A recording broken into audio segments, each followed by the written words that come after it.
Right, we are live. Right on.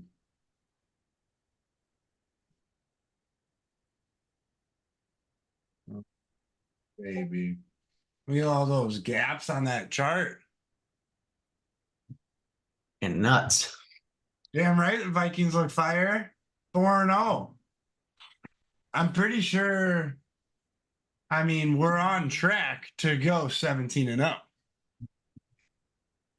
That's just that's just math.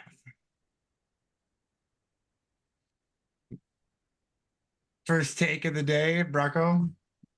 You big Vikings fan, right? Sure. Yeah. I'll ride the bandwagon. There we go. What do you guys say? Skull? Yep.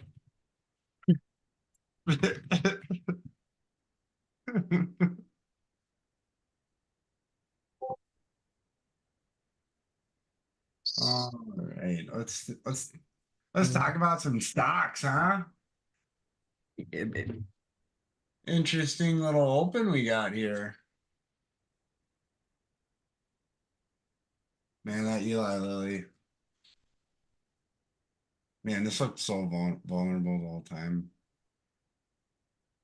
Double inside days. It never quite swept the top of it. That would have been nice. Um, You see that news I posted? of the China of the gambling. No, the diabetes thing. Yes, I did see that. I actually read that. It There's was some weaknesses off of that. yeah, the woman 75 days later she was completely cured, right? Yeah, post transplant. Yeah. Blood sugars remain stable over a year. That's crazy. You know, um immediately what I was thinking about is these like genomic and cell therapy stocks. Um over the coming years, more headlines like that are going to come out because that is some truly transformative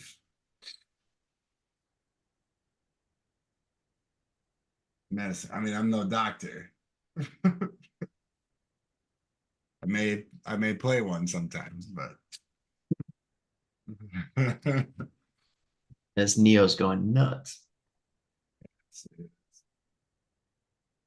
I've had a good chunk of that since like February in my dad's account. Man, this is what I get for posting cropped pictures of me and Michael Dell.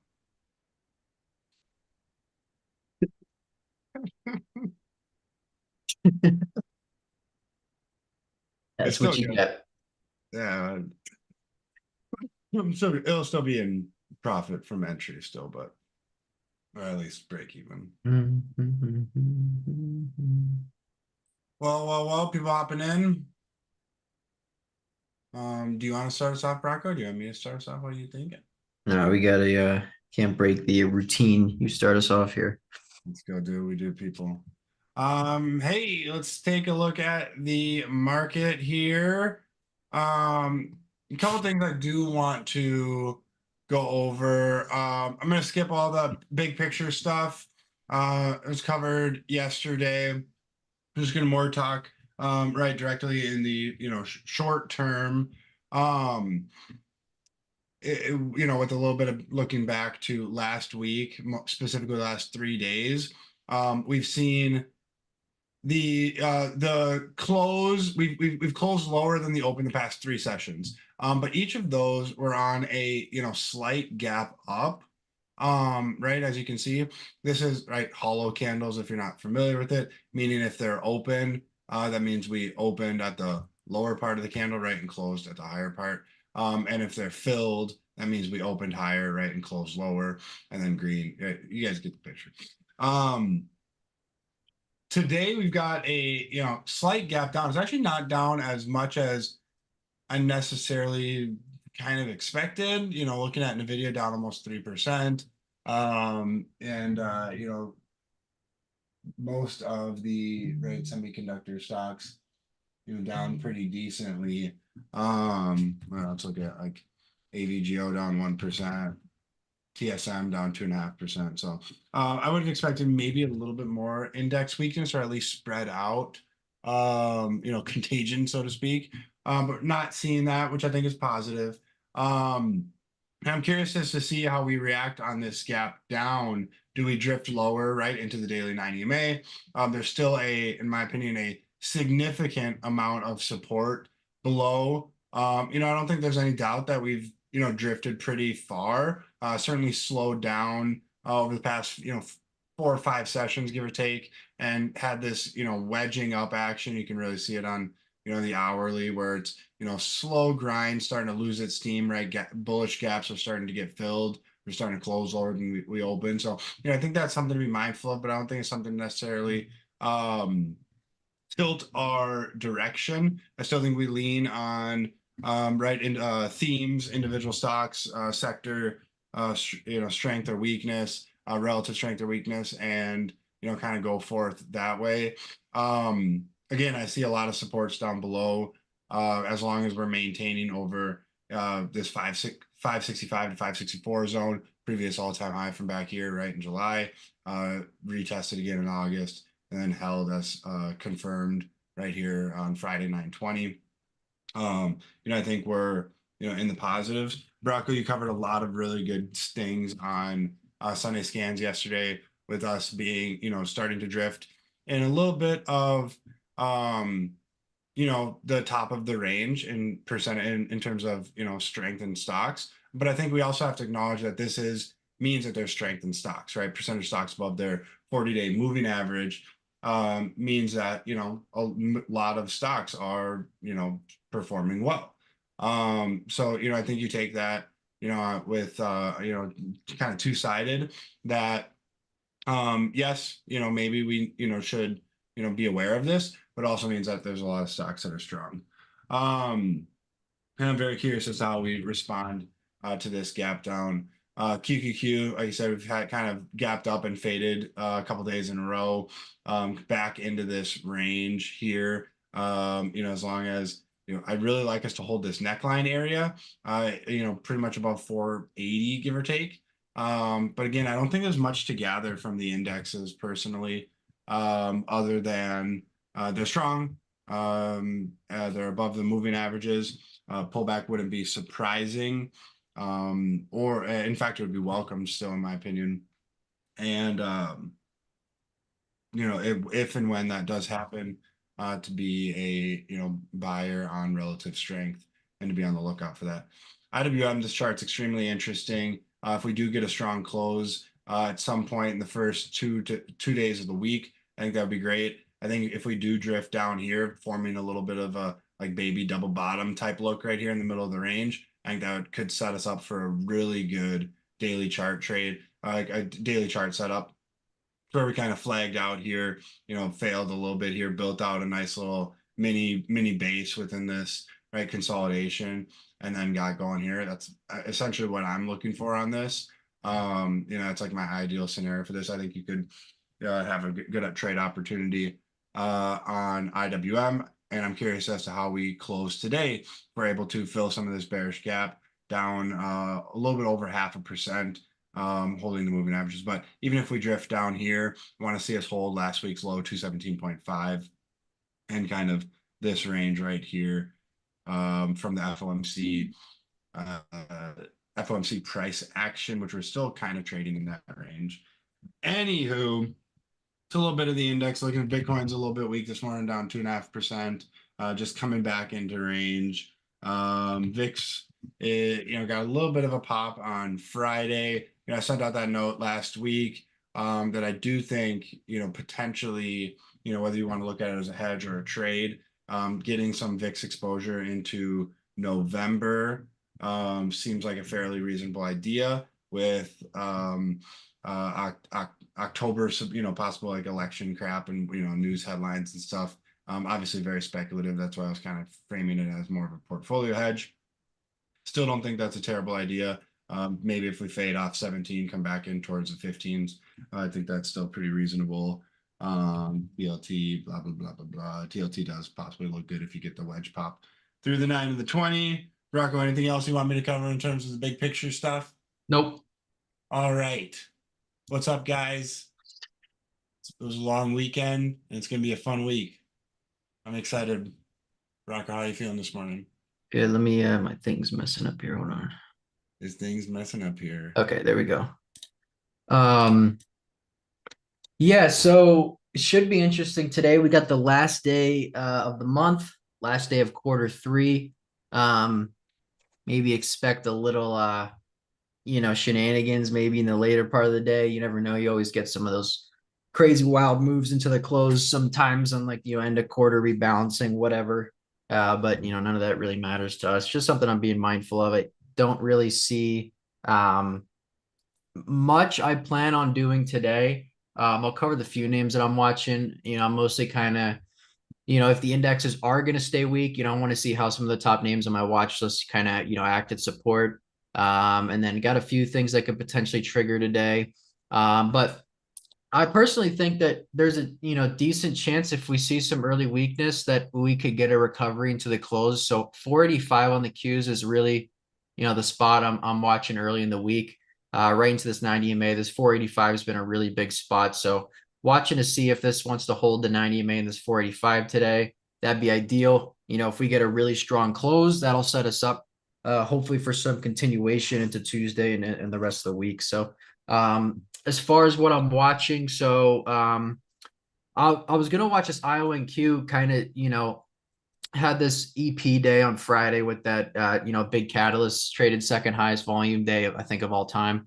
And this thing had some morning weakness along with the indexes, was going to try to look to take advantage of that and maybe get like a support buy on this thing, but it's actually rallying back green right now in the pre-market. So, I'm kind of conflicted with this because $10 is a really big, like, first of all, psychological level and a really big level on the weekly chart. That was like this big support level back in 2021, 2022, and some spots throughout here. So, maybe it needs a couple days below this spot. Something I'm being mindful of, but maybe you could get kind of like one of those, TSDR talks about like the day-long consolidation breaks where, this you look at like a 30-minute chart on this. This is putting in higher lows and building out like a flat base level of $10. So, considering that that's a big weekly level that this needs to get through, it's got a powerful catalyst traded some really big volume. If it does clear that spot, there is a chance of some rejection and maybe it needs some more time. But if it gets through that spot and gets the volume it needs, this could probably make a really big move through $10. So this is what I'm kind of keeping in my back pocket today. Looking for an entry on this. And yeah, $10 is the big spot on this. Pretty much call it Friday's high. We will be playing off that on this. Still watching this OKLO as well. It's kind of like Yeah. ascending up a little bit, which is like interesting. It's not typically like a daily candle pattern that I'm used to buying on some of my best trades. But it's something I'm keeping an eye on. And just kind of like the theme in general, to be honest, I just saw a headline too. Department of Energy approves 1.5 billion loan to restart Palisades nuclear plant in Michigan. First ever restart of a closed nuclear power plant in U.S. history. So this could be turned into a pretty big theme here. So I want to keep an eye on those. I think some of them do probably need to rest a little bit, but OKLO still on the radar. I got an alert set at this 29 spot on ASPN. The good thing is I'm hoping that if the markets do have a little bit of weakness today, maybe even like a strong close, I'm hoping that gives a lot of these charts that do look ready soon, like a really maybe tight, like high tight inside day or just an inside day to set up for some range expansion. So, seeing futures down, I was happy about that because I do think some of these could use another day or two. So, if these charts can take advantage of some index weakness and just put in some, tight inside days or just any tight days in general below like a breakout level would be pretty sweet. So that's what I'm looking for on this. Cart, I got an alert set at 39. I kind of want to see how this acts back at support. I think this could be building out a really nice flag pattern, a little bit extended from the 50-day. Right here's maybe a spot I'd want to be adding. What I took off already if I was in this, like TSDR was playing this. But I want to keep an eye on how this builds out here. Over the next few days. And then I'm watching so the Chinas this is these are gapping up pretty big again. I'm watching this yin really. So this is gapping up another 7% today. Trade its highest daily volume of all time last Thursday. Same with the FXI, I think on Tuesday and Thursday last week. What happened was here, right? You got a macro EP, and these things exploded on some really high volume. Had a little bit of a down day. They were a little extended the next day. And then I don't think anybody expected that gap up the following day, which is even bigger than the first gap, which is insane. And you definitely had a lot of positioning off sides, not only at the start, but especially after that one down day right in here on Wednesday. So yeah, so you saw some of that positioning continue to unwind. They're gapping up again today into Monday. China's all everyone was talking about over the weekend. Only makes sense that they gap up pretty big this morning. I think, some of these could be presenting some like really short-term opportunities to the short side. Baba, JD are like two I'm focusing on. So as far as extension, I got JD as the most extended, almost 12 ATR multiples extended from the 50-day moving average. So this thing's ATR is $1.31, and it's currently 12x that above its 50-day moving average, which is a very, very significant amount. And typically what you look for on like a maybe a shorter term parabolic short, mean reversion short, rubber band short, whatever you want to call it. You want to see volume increasing, which is what we got. You want to see a really, really large price move in a short amount of time. You want to see gaps stacking on top of each other. Now these names are generally just more prone to gaps, right? Just because they trade overnight in China and whatnot. So but I will say I know very different situations, but when we traded SMCI and Nvidia on their parabolic short days, the day that they were ready and climax was on that third consecutive gap up day in a row, which is what we have a lot on a lot of these today, right? You had the big gap up into Thursday, another gap into Friday, and a gap even twice the size as Friday's gap today. So I do think, completely outside of the upper Bollinger Band by a large amount, but that's just kind of obvious at this point. And then Baba's kind of like the liquid leader, like the large cap liquid leader of the group. And I have this little chart here of like that I think Oliver Kell posted in his swing report one time a few months ago, and it was a study done by one of his mentors a few years back, and it's kind of did a study on like how when stocks typically extend, like based off of their extension from the 50-day moving average. And typically in large caps, the maximum that they'll get above the 50-day on like a median basis is around 22%, and the highest was 41%, with the top 10% of stocks, large cap stocks, extending 30% above their 50 days. So Baba's right around there. It's like 35% above its 50-day. And then for the 200-day moving average, typically the top 10% get around 70% extended above, which you got about 50% right now. So it's getting there in terms of like, where it needs to be to kind of set this up. You got 3 consecutive stack gaps on these. I'll be keeping an eye on them. So Baba's kind of got the best liquidity there as far as like the large cap leader. JD still, it's there. But you got to be mindful that like if I do try these, it's probably just going to be small. And if I got nothing else triggering on my watch list and the market's just like kind of resting, but these have some action and they end up triggering, this is something I'll trade. I'd play very small on these. It would probably only be a day trade, right? So the only thing with these is that, I could see these like in a lot of times with these when they get extended, they'll close strong in the US markets and then get a big gap down, overnight into the next day as they sell off, in the China market. So that could also be a case. This isn't something that I'd look to swing trade or anything.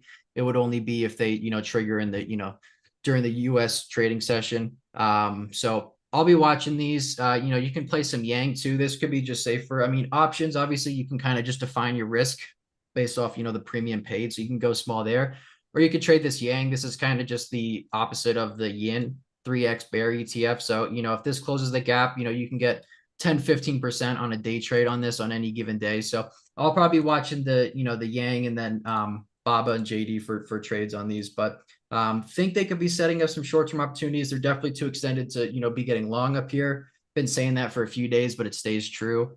So yeah, I'll be keeping an eye on these today, given that I do have something to say on this. First off, I'm gonna start with Yin and Yang for the leverage ETFs is like the coolest names for any leverage ETF, by the way. That's just awesome. Second, to kind of encompass this conversation right now is these stocks have just put in an incredibly notable change in character that is supported with volume pouring in left and right day after day. Okay. And they, yes, they have made these moves. Brocco just went through the statistics on these stocks. But bottom line is, this is what stocks look like when they are ignited and at the beginning of 200, 300, 400% moves in stocks. When you look at all monster stocks, this is how they generally start in multi-year bases with broad and obvious and specific catalyst and supported with savage volume. And we do have that. And since seen as they are ADRs, right, and they're not traded directly on the US markets, it makes these gaps, in my opinion, can be somewhat deceiving. Still, the setup is there for potential mean reversion. Stocks can do that through right retracement or through time as well. And if and when these reset and set up again and consolidate, they will continue to be a major focus for trades. And I think they're going to continue to be at the forefront of discussion, for possibly quite a while. So I think we also have to, take that in hand with, the time frame of how we're analyzing some of these setups. Also, does that make sense at all? Yeah, I mean that's Okay. why I was saying this would just be a day trade. Yeah. So Yeah. not anything. No, I agree. I agree. The setup is great for today, and I think most active traders should be looking to roll these over at some point today. Because I think that's a pretty reasonable opportunity. But in the big picture, I think. I mean, even something like TIGR, for example. I've always loved trading TIGR and Futu. These are always like a couple of my go-tos, but like these are like brokerage companies like Robinhood and whatever. Like this is, when I zoom out on this, I know it's up 17% today, but like, I don't necessarily see this as a challenging look, or even something like this, right, on Futu. When I look back, going back to 2022, 2021, I still view this as incredibly attractive right now from a chart perspective. And it just keeps fucking going, pardon my language, just keeps going. And, to get a little bit of, I mean, it's at this point, the further it goes, it's going to take, quite some time. But if at some point we can get, some sort of setup on this to the 5-day moving average, to the, 9 EMA or something at some point, I think it's going to yeah, I be. would say that I'm bearish on the sector at all. Even when we trade SMCI and Nvidia, I wasn't necessarily bearish on the semiconductors, but when there's opportunity, there's opportunity. So That's right. yeah, I think that's all I got for this morning. If there Um, was tons of other hot setups that look in the trigger today, like so many that I could get into, I'd probably not focus on them. But given that most of my names look like they could rest today and not really tight enough, I'm like, okay, could be an exhaustion gap on these. Maybe make some money, have some fun. I like trading these setups. So Yeah, absolutely. You are you are an absolute savage with these. You guys, if those of you guys have been around for a while, have seen these. Hey, I do want to bring up this Starbucks because I think I'm actually a little bit surprised that this hasn't moved a little bit more. These are ones that like Starbucks, Nike, and Lululemon, even McDonald's to an extent have had some of that right feel, or they have business exposure in China, right? It's pretty significantly, and I still like the way this is setting up. I've posted about this in the chat and my channel a couple times here with this, flag, how it's consolidating after, a big 25% move that one day. I still have this on my list as it kind of builds out underneath $100. And this is one of my favorite looks, to be honest. I don't know that it's fully ready yet. Maybe if you like drift down a little bit into the 90 MA or even a little bit further, this might be resetting again. I thought this was a really good opportunity on Wednesday, and then you got a big old upgrade and gap up on Thursday. We've just been kind of showing around there. I want to bring up a couple more. Yeah, you mentioned this cart.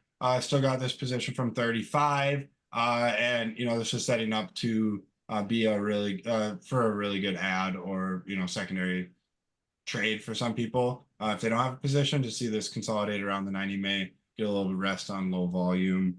ASTS, and you guys went over this last night, but this was a really nice engulfing candle on Friday. I know a number of you guys got in as it remounted the 50-day moving average yesterday and kind of undercut this 23, 24 spot. I know some of you guys jumped in this, but I do like this candle, and I think this is potentially something to work off. Whether you get a little bit of rest today and then go tomorrow, or whether you get immediate day 2 continuation to pop back up through these MAs on ASTS. Rocket Lab had some strength earlier in the pre-market, fading off a little bit. Lunar, I still think looks really attractive, defending this gap. A couple days sideways down at the bottom of the range, popping through Friday. Then you got this little day of rest setting up, or possibly continuation back up to $10. I think this should remain a pretty high priority focus as well. And then OKLO, I saw this position at 855 from back here. Has just been kind of dancing around, holding up, consolidating. I think I wish I would have added. It never gave me. So I was really looking at this on Thursday. What I wanted to see was this come down into more of this support range where it wasn't able to drift, far enough for me to add, closer to 8 on this. But I do wish I would have at the open. And yeah, I guess it probably did give me an opportunity. So anyways, I know you talked about this wedging up a little bit. I'm really focused on this 65-minute. I think it's this morning, might be able to look to that, PR as, these are going to get some attention. Market opens in 45 seconds.